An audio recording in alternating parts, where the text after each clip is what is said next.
প্রতিহিংসার রাজনীতি বাদ দিতে হবে।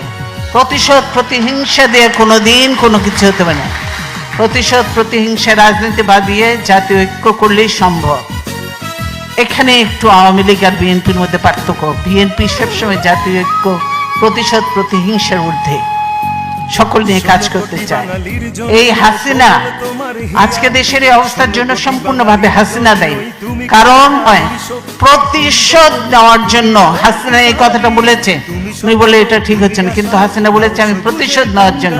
তাই আজকে প্রতিশোধ নিয়ে বাংলাদেশকে একদম খোকলা বানিয়ে দিয়ে, বাংলাদেশকে একদম ধ্বংস করে দিয়ে, সমস্ত প্রতিষ্ঠান ধ্বংস করে দিয়ে বাংলাদেশকে তলাবিহীন ঝুড়ি বানিয়েছিল।